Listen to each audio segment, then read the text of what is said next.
My fingers ached from scrubbing. 3 hours of polishing mahogany shelves in a library no one ever used, but Sophia demanded perfection.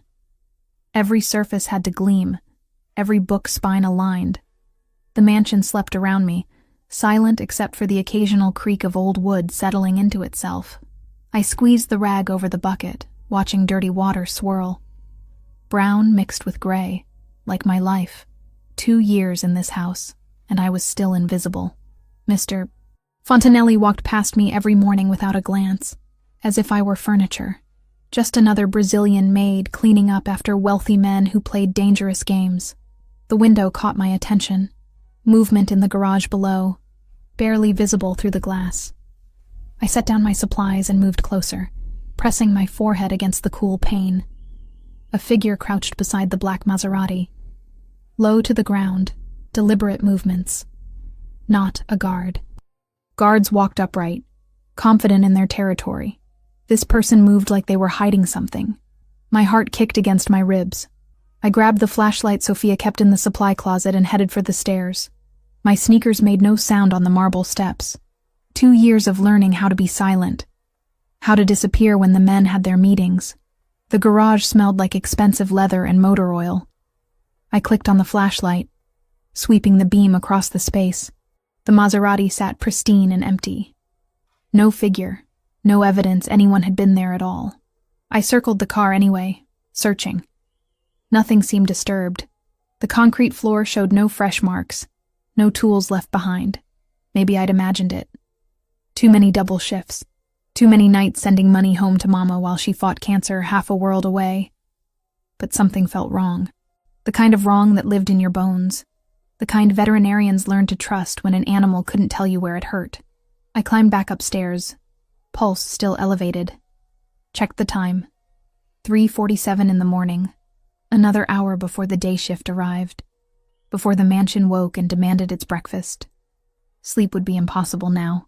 Morning arrived with Sophia's sharp voice cutting through the kitchen. The silver needs repolishing. Did anyone check the wine cellar inventory? Where is breakfast? I moved mechanically, brewing coffee the way Mr. Fontanelli liked it. Dark roast, no sugar, served at precisely 7:30 when he descended from his private wing. 2 years had taught me his patterns. He was a creature of routine, predictable in ways that probably kept him alive in his world. The other staff bustled around me. Maria setting the table, Carlos bringing in fresh flowers, everyone performing their choreographed roles. I was so tired my hands trembled as I arranged the coffee service on the tray. 7:28. I carried it to the breakfast room, set it on the sideboard. Checked the temperature one last time. Footsteps on the stairs. Heavy, measured. Mr. Fontanelli appeared, immaculate in a charcoal suit that probably cost more than I made in 6 months. Dark hair perfectly styled, that scar above his right eyebrow catching the light. 38 years old, and he commanded space like a king surveying his kingdom. His eyes passed over me without recognition. I might as well have been wallpaper. He poured his own coffee, checking his phone with his free hand. Then his phone rang. He answered in Italian, his voice low and controlled. I understood enough to catch fragments. My grandmother had taught me some phrases, back when I still believed I'd use my veterinary degree for something other than treating neglected guard dogs. Brunarelli, territorio portuario, acabar com isso hoje. Port territory. End this today. His tone shifted, became urgent. Non posso aspettare. Devo arrivare veloce. Can't wait. Must arrive fast. He was already moving toward the door, keys in hand, talking about needing to accelerate before Brunarelli changed his mind, about how delays weren't acceptable. And suddenly, I was back in the garage at 3 a.m, seeing that figure crouched beside his car. The connection hit me like ice water. The shadow, the urgency, the need to arrive fast, to drive quickly, to use the brakes on Miami's crowded streets. Don't start your car! The words ripped from my throat before I could stop them. I was running, dropping the coffee tray, my sneakers slapping against marble as I sprinted after him. Every head turned. Sophia's mouth fell open. The guards materialized from nowhere, hands reaching for weapons concealed under their jackets. Mr. Fontanelli froze in the doorway, His gray-blue eyes finally looking at me. Not through me. At me. What did you say? His voice was deadly quiet. The kind of quiet that came before violence. Don't start your car. My breath came in gasps. Please, something's wrong. Who the hell are you? 2 years. 2 years of brewing his coffee, cleaning his house, and he didn't even know my name. Camilla Fontino. I work here. I clean. Words tumbled out too fast. Last night, 3 a.m, I saw someone by your car, in the garage, crouching down like they were underneath it. I went to check, but they were gone. And you're telling me this now? His hand moved to his jacket. I didn't want to know what he kept there. I wasn't sure. I didn't see anything when I looked. But you just said you need to arrive fast. You need to accelerate, and I thought... You thought what? Sabotage. Your brakes. Or maybe the engine. Something that triggers when you drive. When you need to move quickly through traffic. The silence that followed felt like falling. Everyone stared. Sophia looked like she might faint. The guards had their weapons drawn now. Pointed at me because I'd dared to shout at their boss. Mr. Fontanelli studied my face. I could see him processing, calculating, deciding if I was crazy or credible or a threat. Enzo. He didn't take his eyes off me. Get the sweep team. Full analysis of the Maserati. Now. Boss, she's just a maid. She probably... Now, Enzo. The command in his voice made everyone move. Enzo barked orders into his radio. Within minutes, 3 men in tactical gear appeared with equipment I couldn't identify. They swarmed the garage like ants on sugar. Mr. Fontanelli gestured to a chair. Sit. It wasn't a request. My legs folded underneath me, adrenaline giving way to shaking. What had I done? If I was wrong? If I'd imagined the whole thing? I'd just humiliated him in front of his staff, wasted his time, made him late for whatever deadly meeting he had planned. Mama needed my job. Needed the money I sent every month for her treatments. I couldn't afford to be fired. Couldn't afford to be wrong. What's your full name? He asked. Camilla Fontino. How long have you worked here? 2 years. And I've never seen you before.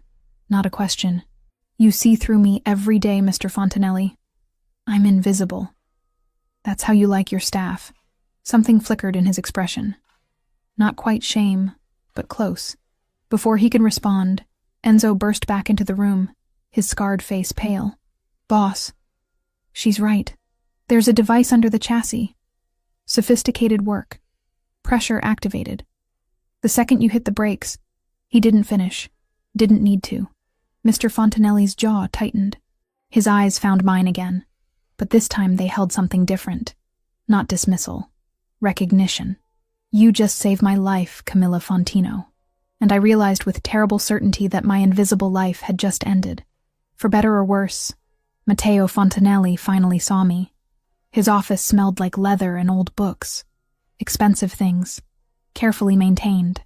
I sat in a chair that probably cost more than my entire apartment's furniture combined, hands folded in my lap to stop them from shaking. The mansion had transformed into a fortress. Guards everywhere, weapons no longer concealed. Men in tactical gear swarmed through hallways I'd cleaned 1,000 times, speaking into radios with clipped urgency. The bomb squad had cordoned off the garage like a crime scene. Because it was a crime scene. Someone had tried to kill Matteo Fontanelli, and I'd accidentally stopped them. He stood by the window, back to me, phone pressed to his ear, speaking Italian too rapidly for me to follow. His shoulders were tense beneath that perfect suit, jaw tight when he finally turned around. Why were you awake at 3 a.m? Direct. No preamble. Those gray-blue eyes pinned me to the chair. I work double shifts. Night cleaning pays extra. I send money home to Brazil every month. 4? My mother. She has cancer. Stage 3. The treatments. I swallowed. They're expensive. Something flickered across his face. Not quite sympathy. Calculation, maybe. Processing information. Filing it away. Why didn't you report what you saw immediately? I checked the garage. There was nothing there, no evidence. I thought maybe I'd imagined it. Too many late nights, not enough sleep. I met his stare. Would you have believed me if I'd woken you at 4 a.m. with a story about shadows? His mouth twitched. Almost a smile. Probably not. I didn't have proof. Just a feeling. And feelings don't mean much when you're... I gestured at myself, at my rumpled uniform, at everything I represented in his world. When you're nobody, you're not nobody. He moved to his desk, pressed a button on the intercom. Enzo, I need a complete background check. Camilla Fontino. Everything. Employment history, education, family, finances. I want it in an hour. My stomach dropped. What? Why?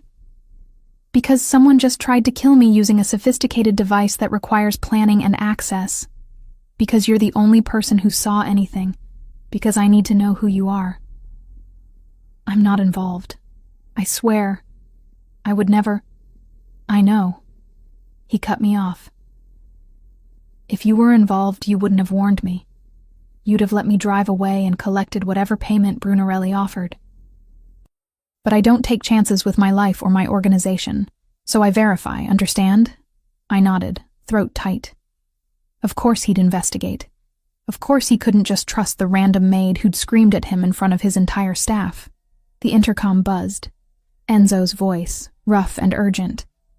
Boss, message from Brunarelli. He's claiming credit. Matteo's expression went cold. The kind of cold that made me understand exactly how dangerous he was. How carefully controlled his civility had been until now. Send it to my phone. He looked at the screen, jaw working. Then he handed it to me.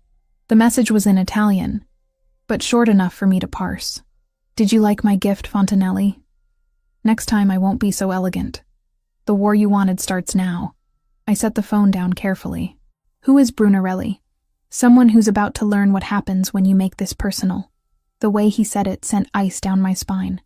I'd lived in this house for 2 years, cleaned bloodstains out of carpets I wasn't supposed to notice, heard screams from rooms I was never allowed to enter. But I'd never seen Matteo Fontanelli angry before. Not really. Now I understood why everyone feared him. She looked terrified. Good. She should be afraid. Fear meant respect, meant understanding the gravity of what she'd stumbled into.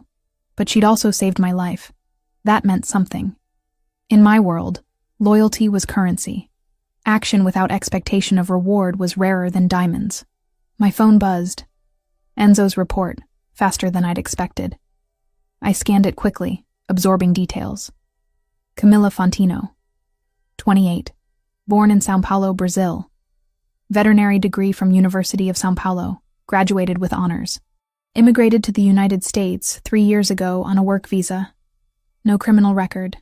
Mother, Ana Fontino, stage 3 breast cancer, currently receiving treatment in Brazil. Medical debts exceeding $200,000. I kept reading.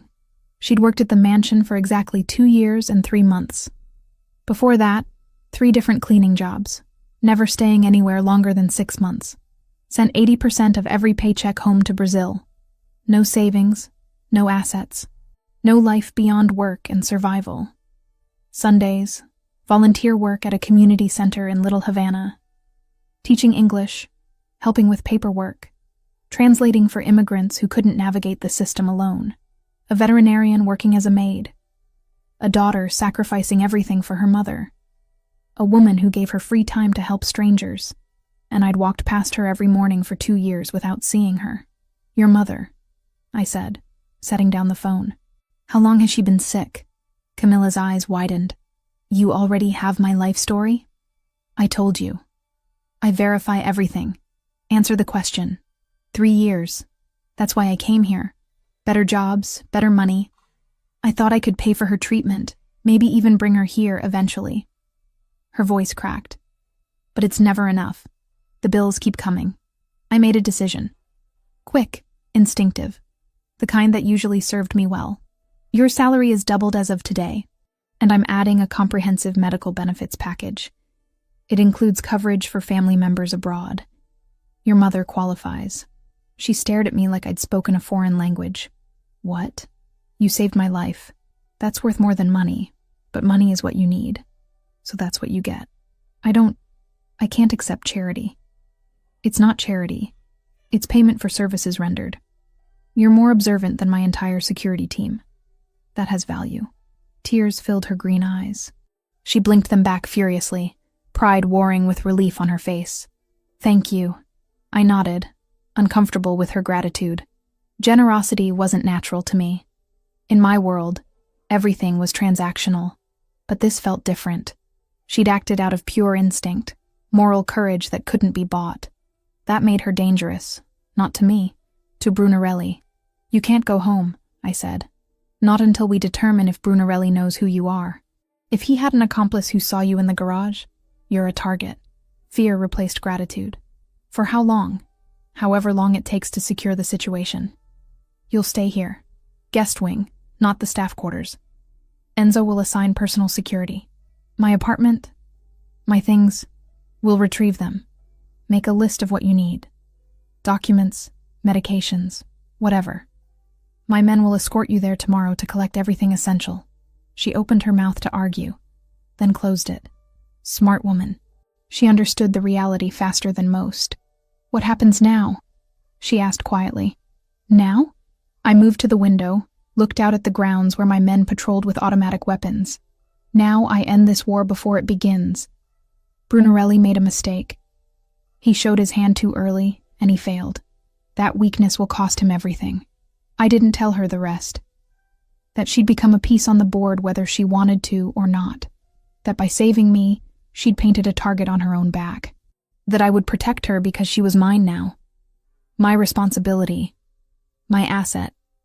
My problem to solve. And I always solved my problems. 3 days of living in luxury felt like wearing someone else's skin. The guest wing had marble floors, a bathroom bigger than my entire apartment, and sheets that cost more than my monthly salary.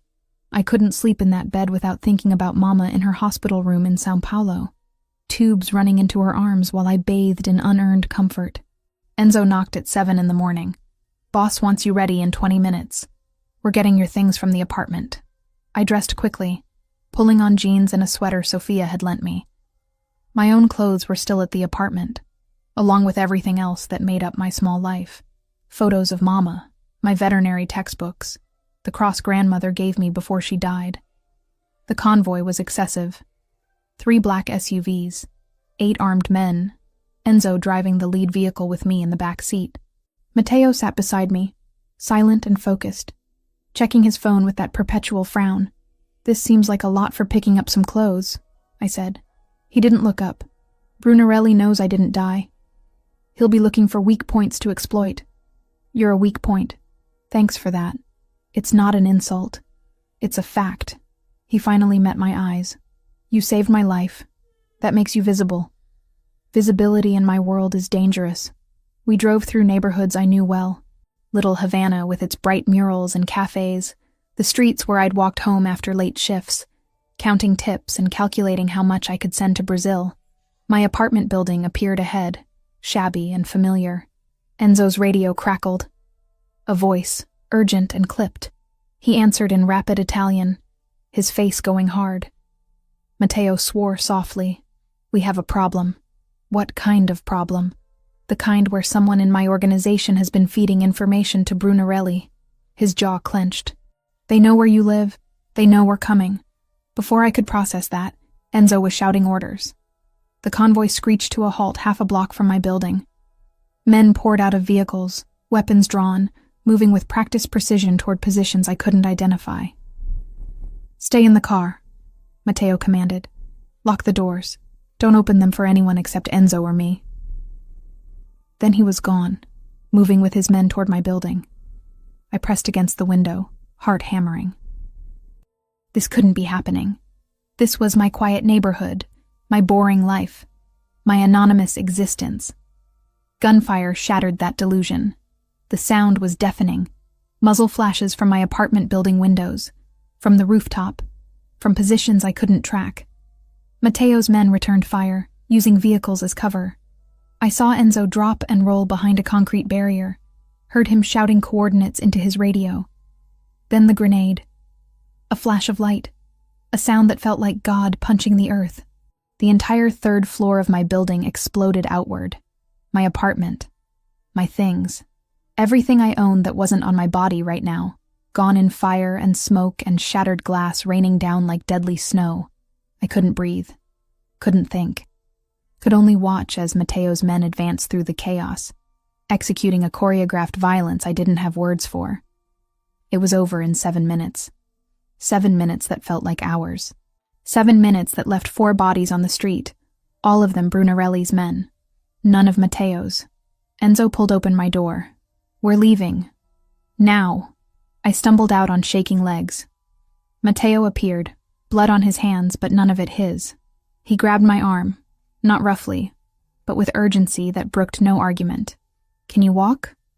I nodded, mute. "Then walk fast." Back at the mansion, I sat in the guest wing bathroom and vomited. Everything I'd eaten that morning came up, along with terror I couldn't name. Sophia appeared with water and wet towels, her weathered face sympathetic but unsurprised. First time seeing the real world. Yes, that wasn't the real world. That was hell. For men like Mateo, they're the same thing. She pressed the cool towel to my forehead. "You should rest." "I can't. I need to." What? There was nothing left to do. My apartment was rubble. My possessions were ash. I existed now in the clothes on my back, and the debt I owed to a man who killed people before lunch. A commotion downstairs pulled me from the spiral. Shouting. Not panic, but anger. Controlled fury that was somehow worse. I found Sophia on the landing, watching the scene below. In the mansion's entrance hall, Mateo stood with a man forced to his knees. I recognized the man. Luca, one of the security team. He'd been friendly, always nodding hello when I passed. Now he was bleeding from his mouth, hands bound behind his back. Mateo spoke in Italian. I caught enough to understand. Traitor. Sold us out. Told Brunarelli everything. Luca pleaded, tears on his face, words tumbling out. He had debts, family threatened. He hadn't wanted to betray the family, had no choice. Mateo listened. Then he pulled a gun from inside his jacket. "Don't look," Sophia whispered. I looked anyway. The shot was clean. 1 bullet. Luca's body crumpled, and then there was silence except for my own ragged breathing. Mateo holstered his weapon, spoke to his men, who moved to remove the body. Then his eyes found mine across the distance. No apology, no regret. Just cold acknowledgement that I'd witnessed what I'd witnessed. I ran back to my room and locked the door. Hours later, Sophia found me on the balcony. I'd stopped shaking, but the image wouldn't leave. Luca's face. The moment before. The moment after. He was family. Sophia said quietly, standing beside me. Luca. His mother and Mateo's mother were cousins. Mateo knew him his entire life. Then how could he?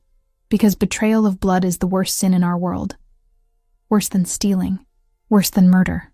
Luca gave our enemies access to this house, to Mateo's life, to you. He knew the rules, knew the consequences. There has to be another way. Prison, exile, something that doesn't end in execution. Sophia's expression was sad. In Mateo's world, mercy is death. Show weakness, and others will exploit it. Spare 1 traitor and 10 more appear. It's brutal, but it keeps the rest alive. I wanted to argue, wanted to believe she was wrong.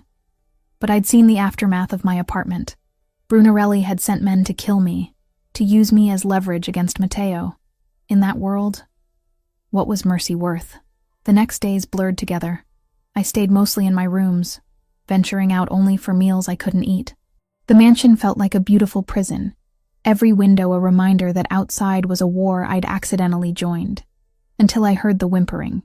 One of Mateo's German shepherds limping badly in the courtyard. I watched from the window as guards walked past without noticing. The dog, massive and scarred, dragged his left rear leg with every step. My veterinary instincts kicked in before my brain caught up. I was moving, heading downstairs into the courtyard where morning sun turned everything gold. The dog saw me coming and tensed. Attack trained, probably, but also in pain. I slowed, reading his body language. Approached from the side, not head-on. Spoke in Portuguese, the language of my grandmother who'd taught me how to talk to animals. Easy boy, easy. I just want to help. It took 15 minutes of patient work, but eventually he let me touch him. My hands found the problem immediately. Hip dysplasia, advanced and untreated. He'd been compensating for months, maybe years. The joint was inflamed, probably agonizing with every movement. I was so focused I didn't hear Matteo approach until he spoke. "You're good with him." I looked up. He stood 10 feet away, watching with those calculating eyes. "He's in pain. Has been for a long time. The dysplasia in his hip is severe." I continued my examination, feeling the dog relax under practiced hands. Whoever's been treating him missed the diagnosis. They probably thought it was just arthritis. "You can tell that by touching him?" "I can tell that because I spent 4 years learning exactly this." The words came out sharper than intended. "I'm a veterinarian, Mr. Fontanelli. A real one, with a degree and everything. Not just a maid who got lucky spotting shadows." Something shifted in his expression. Not surprise. He'd already read my file. But appreciation, maybe. Recognition. "Can you help him? I can create a treatment plan. Anti-inflammatories, specific exercises, possibly supplements. He'll never be pain-free, but we can make him comfortable." I stroked the dog's head. "What's his name?" "Dante. Dante deserves better than suffering in silence."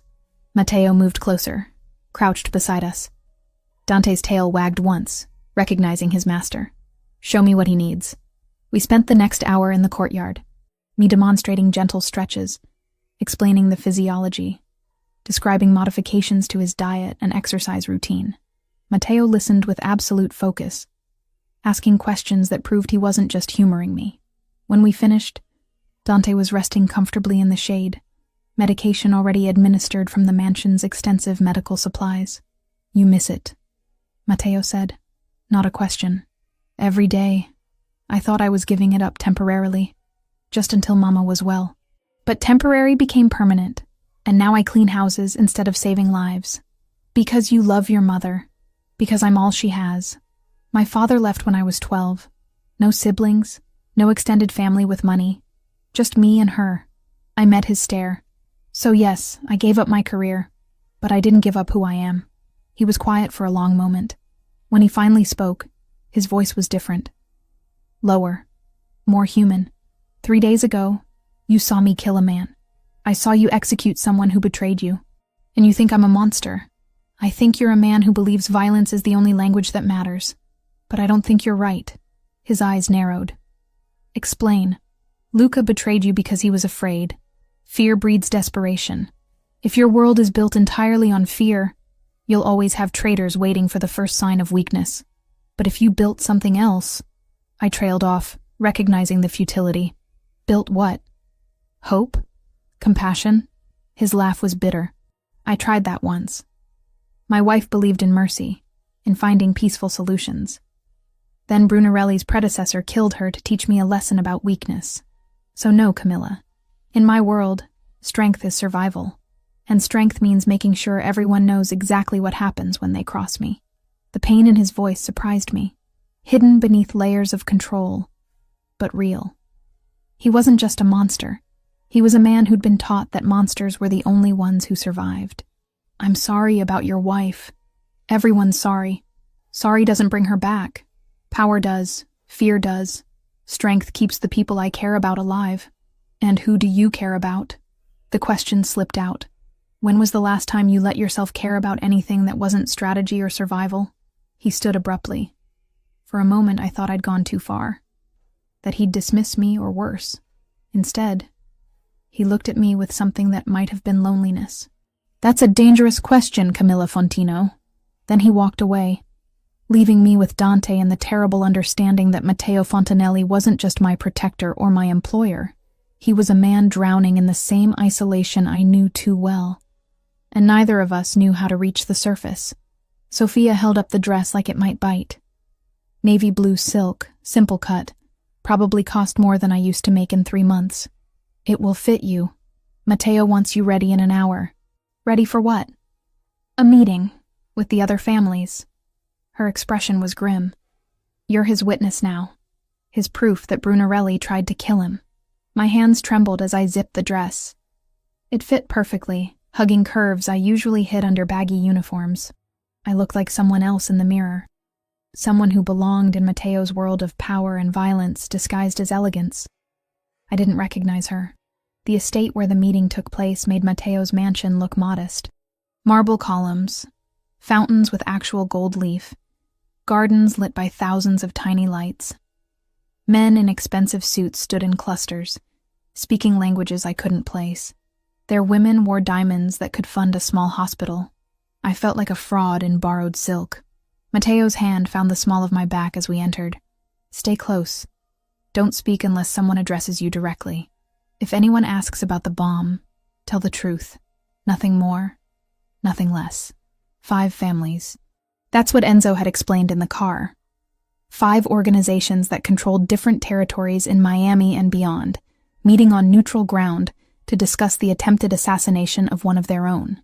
The dining room was obscene in its luxury. Crystal chandeliers, china that looked like it belonged in a museum, servers moving with choreographed precision. I was seated beside Mateo at a long table, acutely aware of every eye assessing me, judging me, wondering what a woman like me was doing in a place like this. The meal began with polite conversation. Business discussed in careful euphemisms, territories and agreements mentioned like they were discussing the weather. I picked at food I couldn't taste, trying to disappear into the chair. Then the doors opened. Salvatore Brunarelli walked in like he owned the room. Older than I'd imagined, maybe 50, with silver hair and a smile that never reached his cold eyes. He was escorted by men from the Versiani family, guests by arrangement I didn't understand. The temperature dropped 10 degrees. Mateo's hand found mine under the table. Squeezed once, a warning. Stay calm, stay quiet. Brunarelli took a seat directly across from us. His gaze swept over me, lingering with deliberate assessment. Then he smiled. Mateo, I heard you had a close call recently. How fortunate that you survived. His English was perfect, accent making every word sound cultured. And who is this lovely creature? Surely not the maid who saved your life. Silence fell. Everyone watching, waiting. Her name is not your concern, Mateo said quietly. Oh, but it is my concern. When someone interferes with my business, I make it my business to know everything about them. Brunarelli leaned forward. Camilla Fontino, 28, from Sao Paulo originally. Veterinarian by training, though she's been scrubbing toilets for the past 2 years. How the mighty have fallen. Heat flooded my face. How did he know all that? Her mother is dying, you know, Brunarelli continued, addressing the table now, not me. Cancer. Stage 3. The treatments must be terribly expensive. I imagine dear Camilla here would do just about anything for the money to keep her mother alive. Anything at all. Enough. Mateo's voice was steel. I'm simply stating facts. This woman is desperate. Desperate people are unpredictable, unreliable. They'll say whatever they need to say, align themselves with whoever pays the most.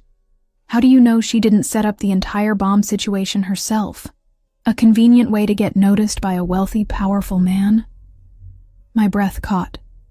The accusation hung in the air, poisonous and deliberate. Faces around the table showed calculation, doubt creeping in. Was this desperate Brazilian maid trustworthy, or was she playing a deeper game? Or perhaps, Brunarelli said, voice dripping false sympathy, she's simply a tool. A prop Mateo is using to garner sympathy, to justify whatever retaliation he's planning. Either way, she's just a maid, a nobody. Disposable. That word, disposable. Like I was garbage, something to be used and discarded. Mateo stood. The movement was so sudden, so controlled in its violence, that everyone froze. You will not speak about her again. Or what? Brunarelli smiled. You'll threaten me in front of witnesses? In neutral territory? That's beneath you, Mateo. Listen carefully. All of you. Mateo's voice filled the room. Camilla Fontino is under my personal protection. Not as an employee. Not as a witness. As someone I have claimed. Anyone who harms her, threatens her, or speaks about her with disrespect answers to me. This is not negotiable. This is not temporary. This is permanent. The words landed like bombs. I saw the reactions, the understanding dawning. In their world, such a declaration meant something specific. It meant I wasn't just protected, I was his. Part of his territory, his assets, his world in a way that changed everything. Brunarelli's smile widened. How fascinating. You've made this personal, Matteo. That's always a mistake. The mistake was yours. Trying to kill me. Failing. And now insulting what's mine. What's mine? The possessiveness should have angered me. Instead, it felt like armor. We left before dessert. Matteo's hand on my back, guiding me through rooms that blurred together. I couldn't stop shaking. Humiliation and anger warring in my chest. In the car, silence stretched between us. Enzo drove, eyes carefully on the road. I'm sorry. Matteo's voice was low. I underestimated him. I thought bringing you would solidify my position, prove the assassination attempt was real. I didn't think he'd destroy me in front of everyone. My voice broke. Make me sound like a desperate whore who'd do anything for money? You're not, and anyone with a brain knows that. Do they? Or do they think exactly what he suggested? That I'm using you or you're using me, and either way I'm nothing but a tool? He reached for my face, fingers hovering near my cheek. For a heartbeat, I thought he'd touch me. Then he pulled back, jaw tight. You deserve better than this. Better than my world, my enemies, my wars. You should be saving animals in Brazil, living a normal life where men like Brunarelli don't even know you exist. But they do know I exist now. Because of you. Because of me. He agreed. The pain in his voice surprised me. I've painted a target on you that won't disappear even if you leave. You're marked now. By your association with me. By the choice you made to warn me. There's no going back to invisible. The truth of it settled like lead in my stomach. He was right. I could never go back to being nobody. The forgettable maid no one noticed. I'd saved Matteo Fontanelli's life, and that action had consequences I was only beginning to understand. When we reached the mansion, I went straight to my room, stripped off the borrowed dress, threw it in a corner, stood under a shower hot enough to scald, trying to wash away the humiliation. I was toweling my hair when my phone rang. Mama's number. Mãe? My voice cracked. Camilla, minha filha. She was crying. Happy, crying. The doctor called. I'm being transferred. To Miami. To a hospital called Blackwell. They said there's an experimental treatment, that it might save my life. They said everything is paid for. Everything is arranged. How is this possible? My hand tightened on the phone. What? They said a benefactor made arrangements. They wouldn't tell me who. But Camilla, this is a miracle. I'm coming to you. I get to see you and maybe I get to live. I ended the call in a daze. Walked to Matteo's office without thinking, without planning. He was there, of course, at his desk, studying reports with that intense focus. I didn't knock. You had no right. The words came out strangled. You had no right to make that decision without asking me. He looked up, unsurprised. I had every right. That's my mother. My life. You don't get to just arrange things without my permission. I don't ask permission to protect what's mine, Camilla. The words stopped me cold. What's mine? Again. That claiming. I'm not yours. Aren't you? He stood, moved around the desk. You're living in my house, under my protection, targeted by my enemies because you saved my life. You're mine whether you want to be or not. That doesn't give you the right to. It gives me every right. Your mother was dying in Brazil, while you worked yourself to exhaustion, trying to save her with money you'd never have enough of. I have the resources. I have the connections. I can give her a chance she wouldn't have otherwise. So I did. I'd do it again. Fury and something else tangled in my chest. You're arrogant. You're controlling. You think money solves everything. Money solves most things. But that's not why I did it. He was close now. Close enough that I could see the intensity in those gray-blue eyes. I did it because I watched you sacrifice everything for her. Because you deserve to have someone fight for you the way you fight for everyone else. Because every time I see you exhausted from double shifts, sending money to Brazil instead of keeping it for yourself, I want to fix it. So I did. My breath caught. Why? Why do you care? That's a dangerous question, Camilla Fontino. We stood there. the space between us charged with everything unsaid. He'd claimed me publicly, arranged my mother's care without permission, made decisions that changed my entire life because he decided I was his to protect. I should have been furious, should have walked away, demanded boundaries, insisted on independence. Instead, I whispered, "Thank you." His expression shifted. Surprise, maybe. Relief. Something that looked almost like vulnerability. "She'll be here in 3 days. The oncologist is the best in the country. If anyone can save her, it's him." I nodded, unable to speak past the emotion clogging my throat. As I turned to leave, his voice stopped me. "Camilla, what Brunarelli said tonight, about you being disposable. He's wrong. You're the least disposable person I've ever met.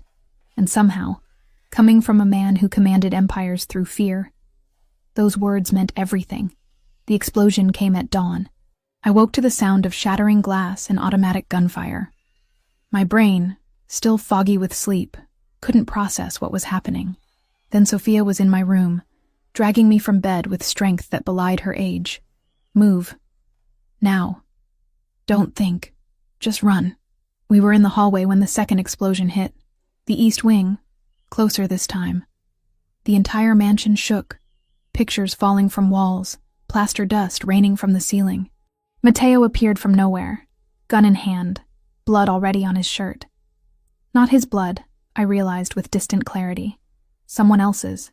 "Safe room, both of you." His voice was commander-level calm, despite the chaos erupting around us. "Enzo has the route secured." Like hell, the words came from some primal part of me that refused to hide while people died. "I'm not hiding in a panic room while your men bleed out. Camilla, this isn't negotiable. Neither am I." Another burst of gunfire, closer now. Matteo swore, grabbed my arm, half dragged me toward the reinforced corridor that led to the safe room. Sophia ran ahead, surprisingly fast for a woman pushing 60. We were 20 feet from safety when I heard the scream. One of the guards. Young guy named Marco, who always smiled when I passed. He was on the ground in the entrance hall, clutching his abdomen, blood everywhere, pooling beneath him like spilled wine. I broke free from Matteo's grip and ran. "Camilla, no!" But I was already sliding to my knees beside Marco, hands pressing against the wound. Exit wound in his back, through and through. Abdominal cavity compromised. I'd seen this before, in veterinary trauma cases. The principles were the same whether the patient had 2 legs or 4. Pressure. I need something for pressure. My voice sounded distant, clinical. Training kicking in over terror. Enzo appeared with a first aid kit. I ripped it open, finding gauze, medical tape. Not enough, but something. Marco was gasping, eyes wide with shock and pain. "Stay with me," I told him. "Look at me. Don't look at the blood, look at my face." His eyes found mine. Young, maybe 25. Someone's son. I worked fast, packed the wound, applied pressure exactly where it needed to be, elevated his legs to counteract shock, monitored his pulse, his breathing, the color of his lips. Everything I'd learned treating animals, adapted on the fly to save a human life. The gunfire continued. Matteo and his men returned fire from positions around the hall. A choreographed violence I couldn't pay attention to. My entire world narrowed to Marco's vitals, his breathing, keeping him alive until proper medical help arrived. Enzo crouched beside me. "You know what you're doing?" "I'm a veterinarian." "Close enough." I met his scarred face. "He needs a hospital. Now. The bleeding's controlled, but he's lost too much blood. Medics are 3 minutes out. Can you keep him stable? I'll keep him breathing." Those 3 minutes felt like hours. My hands cramped from maintaining pressure. Blood soaked through my clothes, sticky and warm. Marco drifted in and out of consciousness. And every time his eyes closed, I talked louder, demanded he stay present. "You've got a girlfriend, Marco? Tell me about her." He mumbled something. "Anna. Her name was Anna. What's she like?" "Pretty, smart, wants to be a teacher. Then you've got to stay alive so you can marry her. You hearing me? Anna needs you to stay alive." His grip on my hand tightened. Agreement. Promise. The paramedicine burst through. professional and efficient. They took over, working with practiced speed. One of them looked at my improvised bandaging, the positioning, and nodded respect. Good work. You saved his life. Then they were gone, racing Marco to the hospital through streets I hoped were clear of whatever war had just erupted in Matteo's home. I stood there shaking. Blood covered my hands, my pajamas, probably my face. The gunfire had stopped. Bodies littered the entrance hall. All of them Brunarelli's men. None of Matteo's, except Marco. And he was going to survive. Matteo appeared in front of me. His eyes swept over me, cataloging the blood, the shock starting to set in. Are you hurt? I shook my head. Couldn't speak. Adrenaline was draining away, leaving hollow terror in its wake. He pulled me against him without asking, arms coming around me like he could shield me from what I'd just witnessed. I should have resisted. Should have maintained distance. Instead, I buried my face in his chest and breathed. He smelled like gunpowder and something darker, but his heartbeat was steady. Real. Alive. You shouldn't have run toward the danger, he said quietly. Someone had to. That's not your job. Then whose job is it? Watching people bleed out because I'm too scared to help? He pulled back enough to look at me. Blood streaked his face, a cut above his eyebrow dripping steadily. I reached up without thinking, pressing my hand to the wound. You're hurt. It's nothing. It's bleeding. Sit. To my surprise, he obeyed. Sank into a chair while I examined the cut with hands that still trembled. Not deep, but head wounds bled impressively. I used gauze from a scattered first aid kit, cleaned it, applied pressure. His eyes never left my face. Where did you learn that? He asked. The trauma response. That wasn't just veterinary school. My grandmother. She was a nurse in São Paulo during bad years. Taught me field medicine when I was 12. Said everyone should know how to keep someone alive when proper doctors weren't available. The memory brought unexpected tears. She'd be horrified I was using it in a mansion, not a village. She'd be proud. You were fearless. I was terrified. Courage isn't the absence of fear. It's acting despite it. His hand covered mine where I still pressed the gauze. You could have hidden in the safe room. Should have. But you ran toward the screaming instead. Habit. Veterinarians don't get to wait for permission in emergencies. An animal is dying, you move, you act. You don't think about danger or consequences, you just do what needs to be done. Something shifted in his expression. Understanding, maybe. Recognition of a kindred drive. That's what I saw in you. From the beginning. His voice was rough. That instinct to act when everyone else freezes. It's rare, dangerous, and completely remarkable. The space between us felt charged. Electric. His hand still covered mine, his eyes holding me in place more effectively than any order. Then Enzo's voice cut through the moment. Boss. Perimeter's secure. 17 hostiles down. None escaped. We're clear. Matteo stood, reluctantly breaking the connection. Casualties on our side? Marco's the only critical. 3 minor injuries already treated. We got lucky. Luck had nothing to do with it. Preparation did. He glanced at me. And having a veterinarian who doesn't know when to run away. I should have felt insulted. Instead, I felt seen. The next hours blurred. Police arrived but didn't enter. A peculiar dance I didn't understand. Cleanup crews materialized from nowhere, efficient and silent.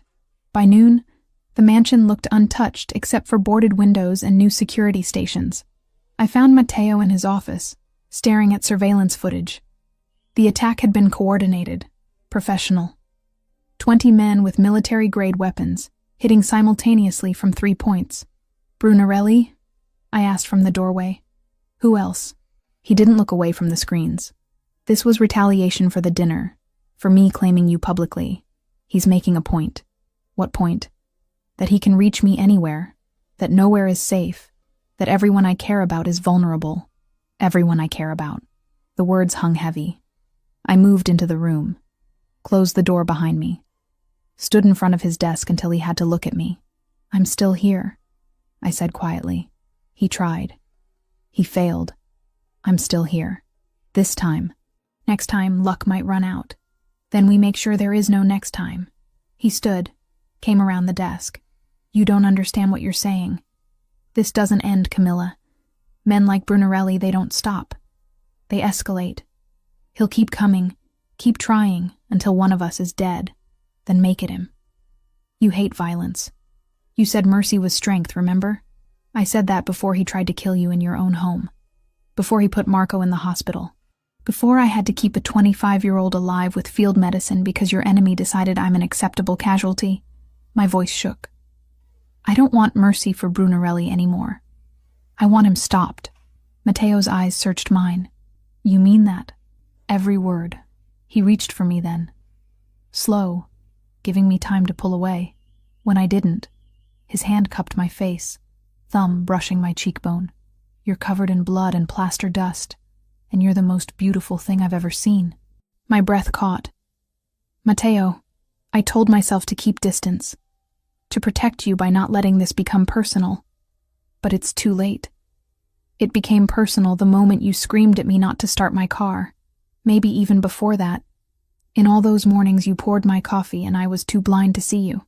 You see me now. I see you. I can't stop seeing you. His forehead touched mine.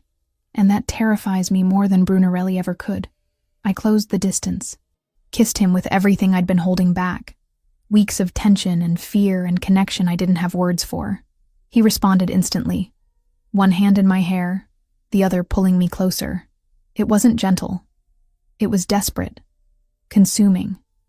Two people who'd looked at death and chosen life instead. When we finally broke apart, both breathing hard, his eyes held questions. My room or yours? I whispered. Mine. It's more secure. Even in this, he thought about protection. It should have annoyed me. Instead, it made me want him more. We barely made it to his suite. Clothes discarded between kisses, hands mapping territory that had existed only in stolen glances before. He was careful despite the urgency, checking that I wanted this, wanted him, wanted all the complications that came with crossing this line. I answered by pulling him down to me. Afterward, wrapped in sheets that cost more than my former rent, his arm around me like a shield. I felt the magnitude of what we'd done. Not the physical act, the choice. I'd chosen him, his world, his wars, all of it. No going back now. He murmured against my hair, reading my thoughts. Did you want to go back? No. But I wanted you to have the option. I turned to face him. I saved your life because it was right. I'm staying because I want to. Those are separate choices. Are they? His finger traced patterns on my shoulder. You're here because of that morning in the garage. Everything stems from that moment. Maybe. Or maybe I was always going to end up here, and the bomb was just the catalyst. I pressed my palm against his chest, feeling his heartbeat. Do you believe in fate? I believe in cause and effect, action and consequence. He caught my hand, brought it to his lips. But if fate brought you into my life, then fate has better timing than I credited. Outside, guards patrolled, enemies plotted, wars waited to be fought. But in that moment, wrapped in each other, we allowed ourselves to believe in something other than survival. We allowed ourselves to believe in us. The morning after changed everything. I woke in Matteo's bed, sheets tangled around us, sunlight streaming through bulletproof windows. For a moment, it felt normal. Then I remembered where I was, who he was, what we'd become. Sophia's expression when I appeared for breakfast told me the entire household knew. Not judgment exactly, but calculation. The maid was sleeping with the boss. Power dynamics had shifted in ways I couldn't fully comprehend yet. Matteo didn't hide it. His hand on my back as we walked through the house, casual possession that made his men avert their eyes respectfully. I'd gone from invisible to untouchable overnight. It should have felt like victory. Instead, it felt like a target. 3 days into our new reality, Enzo burst into the study where Matteo was teaching me how his security systems worked. His scarred face was pale, jaw tight. Boss, package arrived. You need to see this. The video played on Matteo's laptop. I wished I hadn't watched. A man tied to a chair, face swollen from beatings. Brunarelli's voice off camera, calm and conversational, asking questions about Matteo's operations, his roots, his weaknesses. The man, one of Matteo's low-level informants, refused to answer. What followed made me turn away, bile rising in my throat. When the video ended, Brunarelli appeared on camera. Smiled. Your turn, Fontanelli. Port territory, all of it, or this becomes everyone you care about. You have 72 hours. Then the war becomes total. Matteo closed the laptop with controlled violence. Get me Enzo, Victor, and Paolo. War room, now. I followed him. He didn't stop me. The war room was exactly what it sounded like. Maps of Miami spread across a massive table. Red pins marking Brunarelli's known locations. Blue pins for Fontanelli territory. The port area was contested ground. Dozens of pins in both colors. 6 men stood around the table, all hardened by years in Matteo's organization. They looked at me with confusion when I entered, then at Matteo for clarification. She stays, was all he said. Enzo laid out the plan. 3 simultaneous strikes on Brunarelli's warehouses near the port.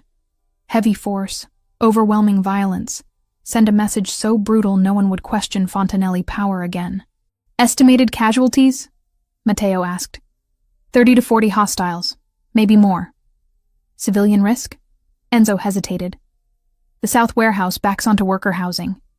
If we go in heavy like we need to, collateral damage is probable. Collateral damage. People.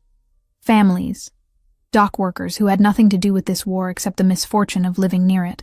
Acceptable, Matteo said, and I saw the moment he became the man who'd executed Luca.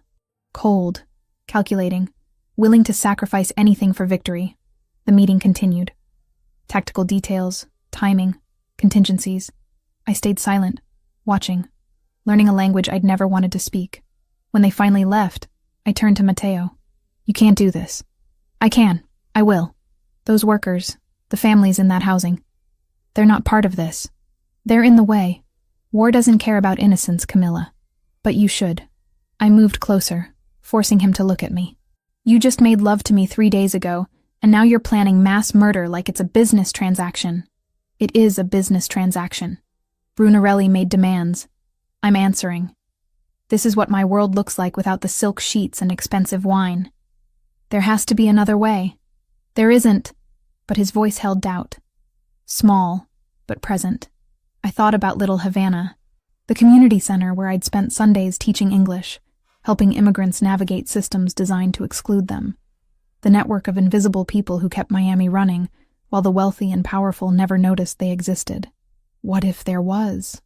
His eyes narrowed. Explain. You need intelligence on Brunarelli. Locations, routines, vulnerabilities. Your formal surveillance has gaps because his men know what to look for, who to avoid. I'm aware, but they don't look for the janitors, the delivery drivers, the maintenance workers, the people who clean his offices and restock his warehouses and fix his plumbing. I pulled up a chair, sat at his war table. I know people. Brazilians, Haitians, Venezuelans. They work at the docks, in the warehouses, everywhere you need eyes. They're invisible to men like Brunarelli. Matteo was quiet, processing. You want to recruit civilians. I want to offer them good money for information they already have. No fighting, no danger. Just tell us what they see in buildings they already work in. It's risky. If Brunarelli finds out, he won't, because he doesn't see them. Just like you didn't see me for 2 years. The barb landed. His jaw tightened. These people have been invisible their entire lives. That's their advantage. You're talking about espionage using housekeepers. I'm talking about using every resource available instead of carpet bombing a neighborhood because it's expedient. He stood, paced. I could see the war in his expression, between the brutal efficiency that had kept him alive and something newer, something I'd maybe planted. If I agree to this, you're not going into the field. You coordinate from here. Matteo, non-negotiable. You recruit, you organize, but you don't leave this compound. Brunarelli already wants you dead. I won't make it easier for him. It wasn't ideal, but it was movement. Fine. And if this doesn't work, if your invisible network can't deliver what I need, we do this my way. Full assault, no mercy. It'll work. How can you be so sure? Because I was invisible too. I know exactly how much these people see when no one thinks they're watching. The next 48 hours were a blur. Phone calls to people I'd met at the community center. Maria, who cleaned offices in the Port Authority building. Jose, who did maintenance at Brunarelli's primary warehouse. Carmen, who delivered laundry to properties throughout the Port District. I explained carefully. Observation only. What time did people arrive? How many? What vehicles? Any conversations overheard, security weaknesses noticed. $500 per useful piece of information. More for critical intelligence. They agreed. Not just for the money, though that helped, but because I'd helped them first, spent Sundays translating documents and teaching their children English. Because I was one of them. Even if I lived in a mansion now, the information came fast. Jose reported Brunarelli visited the South Warehouse every Tuesday at 9 a.m., always with the same 4 guards. Maria overheard meetings about a shipment arriving Thursday, detailed the security protocols. Carmen mapped the entire facility layout from memory, marking weak points in the perimeter. Within 72 hours, we had more intelligence than Mateo's surveillance team had gathered in months. He spread the new information across the war table, studying it with intensity that bordered on reverence. This is remarkable. He looked up at me. Your people noticed things my professionals missed, because your professionals were looking for threats. My people were just doing their jobs and remembering details. It changes everything. We can hit the North Warehouse when Brunarelli's at the South location. Minimal casualties, maximum impact. Avoid the civilian housing entirely. Relief flooded through me. So we're not bombing neighborhoods? Not today. He pulled me against him. Surprising gentleness after hours of military planning. You did good, Camilla. Better than good. You showed me something I'd forgotten. What's that? That the people no one notices are sometimes the most dangerous weapons in the room. I thought about myself, cleaning his library while planning saved his life, about all the invisible workers who'd just helped plan a counterstrike, about power that came not from violence but from information, community, connection. We're not weapons, I said quietly. We're people. That's the difference. His kiss was answer enough. The strike happened 2 days later. Surgical precision, based on intelligence from people Brunarelli had never thought to fear. His North Warehouse was hit during the Tuesday meeting window. Most of his organization was elsewhere, exactly as Jose had predicted. Casualties. Minimal. Brunarelli's supply chain. Crippled. Message sent. Fontanelli had eyes everywhere. When Matteo returned, bloodied but victorious, he found me in his study. Pulled me close despite the combat dirt and sweat. Your way worked. Our way, I corrected. We did this together. Partners? I met his gaze. Partners. And for the first time since this war began, I believed we might actually win it. The plan was perfect on paper. Hit Brunarelli's main depot at dawn, cripple his supply lines, end the war before it consumed us all. Intelligence from Camilla's network had given us everything we needed. Guard rotations, entry points, even the security codes. Too perfect. I stood in the war room at midnight, studying the layout one more time. Something nagged at me, an instinct honed by 20 years of survival in a world where mistakes meant body bags. My phone buzzed. Victor, one of my most trusted operatives, deeply embedded in neutral territory. Boss, we have a problem. I stepped away from the table, lowered my voice. Talk. Word on the street is Brunarelli's been expecting an attack. He's been feeding false intel through channels, trying to draw you out. The depot might be bait. Ice ran through my veins. How reliable is this? 80%.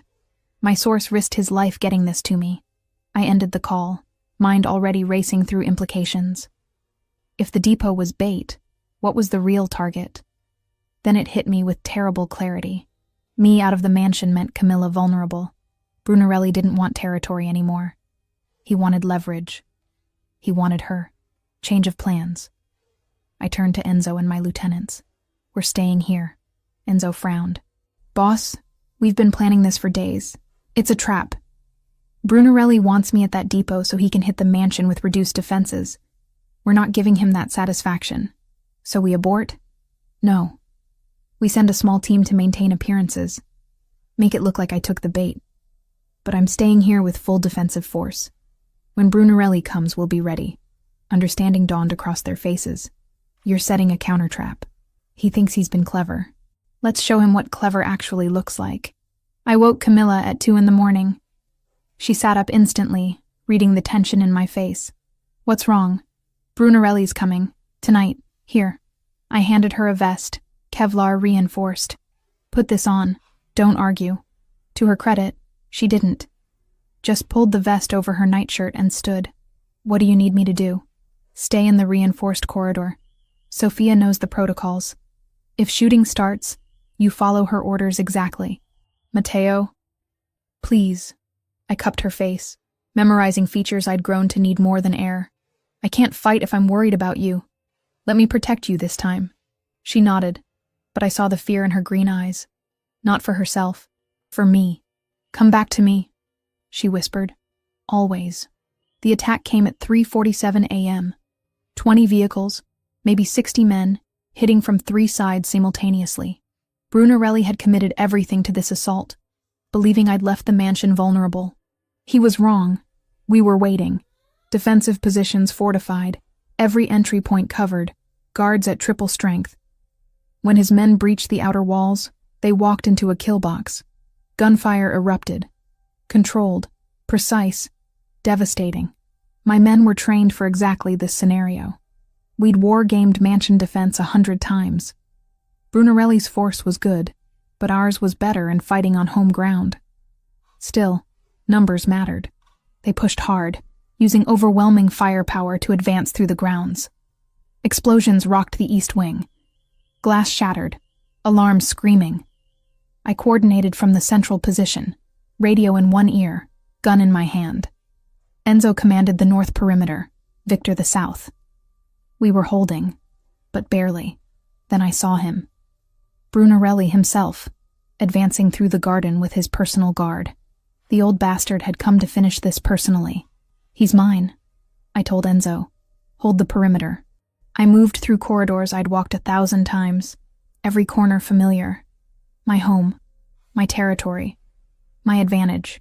Brunarelli was making for the residential wing, looking for Camilla, just as I'd predicted. But he'd have to go through me first. We met in the entrance hall where this had all started, where Camilla had screamed at me not to start my car. Fitting, somehow. Matteo. He smiled, weapon raised. I knew you'd stay. You've gone soft. Protecting that little maid like she actually matters. She matters more than you'll ever understand. Then this will hurt more when I take her. He fired. I dove behind the marble column, returned fire. Combat wasn't elegant at close range. It was violent, desperate. Whoever made fewer mistakes survived. His guard went down first. 2 shots. Center mass. Then it was just Brunarelli and me, circling in a hall decorated with blood and spent casings. You can't win this, he said. Even if you kill me, my organization will come for her. For everyone you care about. Your organization will be too busy saving themselves. The FBI has been very interested in our recent intelligence sharing. His expression flickered. Doubt. Fear. I'd already made the call 2 days ago. Offered federal prosecutors everything we had on Brunarelli's operations in exchange for immunity on specific charges. They jumped at it. Brunarelli just didn't know yet that his entire empire was about to collapse. We traded fire. My shoulder burned where a bullet grazed it.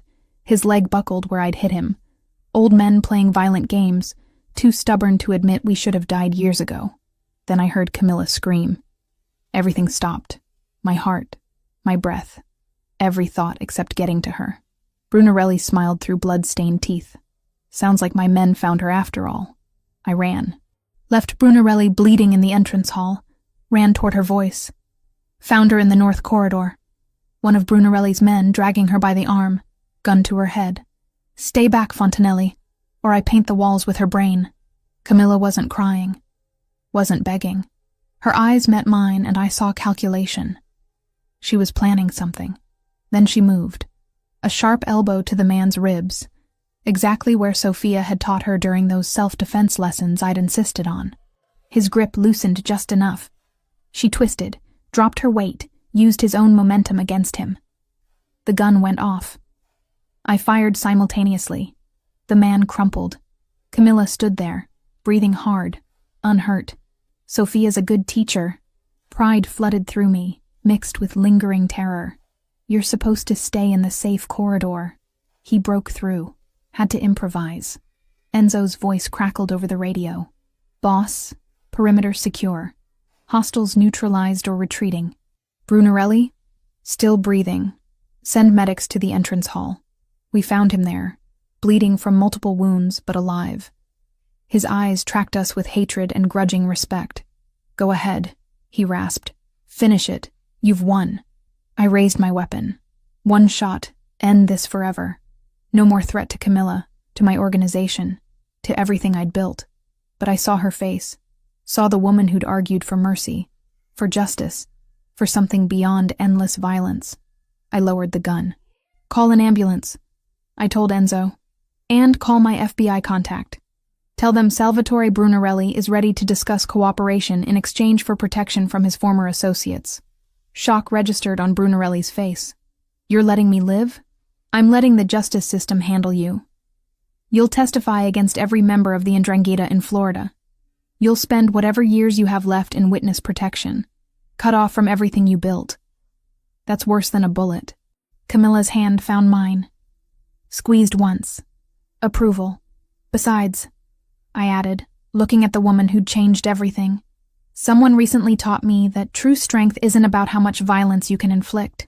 It's about choosing something better when you have the power to destroy. The ambulance came. Federal agents not far behind. Brunarelli was loaded onto a stretcher, already negotiating his surrender in exchange for protection. As dawn broke over the mansion, Camilla and I stood in the ruins of the entrance hall. Bullet holes in marble. Blood on pristine floors. But alive. Together. You chose mercy, she said quietly. I chose us. There's a difference.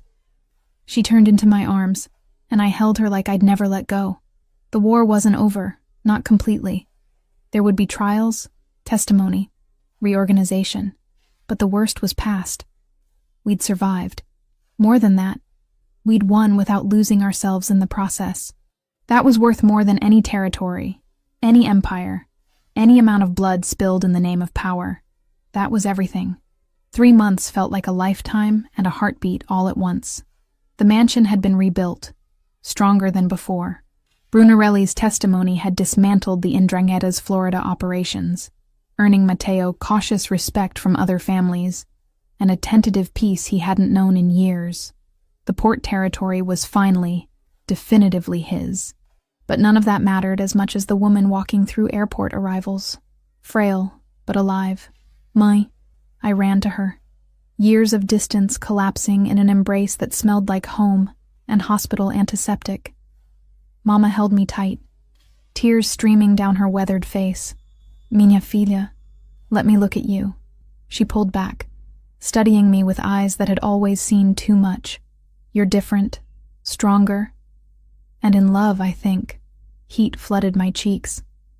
Mama, Don't lie to your mother. I know that look. Same one your grandmother had when she talked about your grandfather. Her gaze moved past me to where Matteo stood at a respectful distance, flanked by Enzo and 2 guards. Is that him? The man who saved my life? He saved both our lives. Multiple times. I took her hand. Come meet him. Matteo looked nervous, an expression I'd never seen on him before. This man who commanded empires through force of will was anxious about meeting a 62-year-old woman with cancer. Mrs. Fontino, it's an honor. He extended his hand formally. Mama ignored it, studying his face with the intensity of someone reading souls. You love my daughter. Not a question. Matteo didn't flinch. More than I have words for. Good, because if you hurt her, cancer or not, I will find a way to make you regret it. A smile broke across his face, genuine and warm. I believe you would. Now. I'm told there's a mansion with a guest suite that has my name on it, and I'm exhausted from the flight. Camilla, help your old mother to the car. Dinner that night was surreal. Mama at one end of the table, Matteo at the other. Me caught between my 2 worlds trying to reconcile. Sophia had prepared Brazilian dishes, a gesture that made Mama cry grateful tears. "Tell me how you met," Mama said over the main course. The real story, not whatever sanitized version Camilla gave me on the phone. I looked at Mateo. He looked at me. Then we told her everything. The shadow in the garage, the bomb, the war that followed. She listened without interrupting, face growing more serious with each revelation. When we finished, she was quiet for a long moment. Then she reached across the table, took both our hands. My daughter has always had the instinct to run toward suffering instead of away from it. When she was 8, she found a dog hit by a car. Everyone told her to leave it, that it was dying anyway. She sat with that dog for 6 hours until a veterinarian came. The dog lived. Mama squeezed my hand. She chose you not because you're powerful or wealthy, Mateo. She chose you because she saw something worth saving. Don't prove her wrong. I won't, he promised. And I believed him. The next days fell into a routine that felt almost normal. Mama's treatment continued at Blackwell, her response exceeding doctors' expectations. I spent mornings with her, afternoons helping Mateo with legitimate business operations, evenings in his arms planning a future that felt increasingly possible. But something was missing. A restlessness I couldn't name, growing with each passing day. Mateo noticed, of course. He noticed everything about me now. "Talk to me." We were in his study, late evening, city lights spreading below us like fallen stars. "Something's bothering you. I don't know how to explain it." I set down the financial report I'd been pretending to read. "Everything is perfect. Mama's getting better. We're together. The war is over, but I feel empty." He moved from behind his desk, sat beside me on the leather couch. "Empty how? Like I'm just existing. I'm not the maid anymore, but I'm not anything else either. I'm just Matteo Fontanelli's girlfriend who lives in his mansion and waits for him to come home from running his empire." The words tumbled out. "I love you, but I need to be more than someone you love. I need purpose. Something that's mine." Understanding dawned in his eyes. "What do you want?" "I don't know. That's the problem." "Then let me ask differently." He took my hands, turned me to face him fully. "If you could build anything, do anything, what would it be? Forget my world, my limitations. Just you, Camilla. What does your dream look like?" The answer came immediately, like it had been waiting for permission to exist. A veterinary clinic. In Little Havana or Liberty City.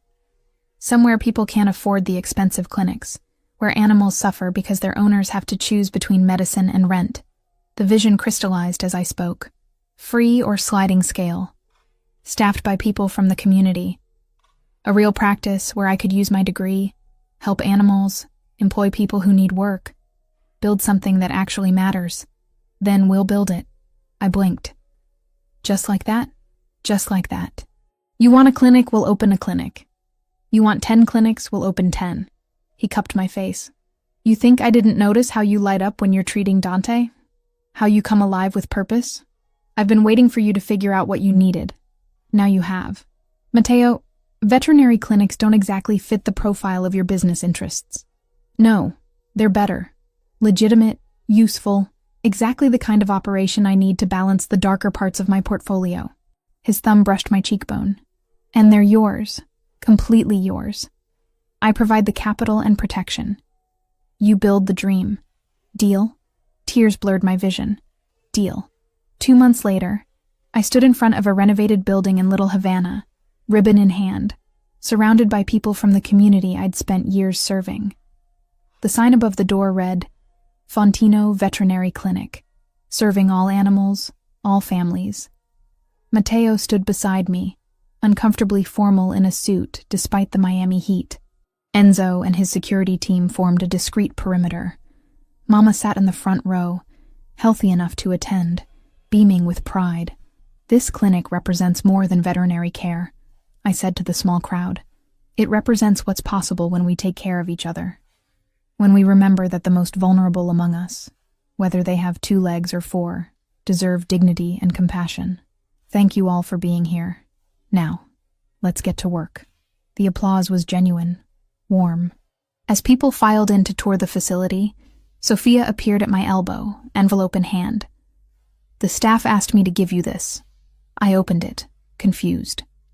Inside was a petition, signed by every person who worked at the mansion.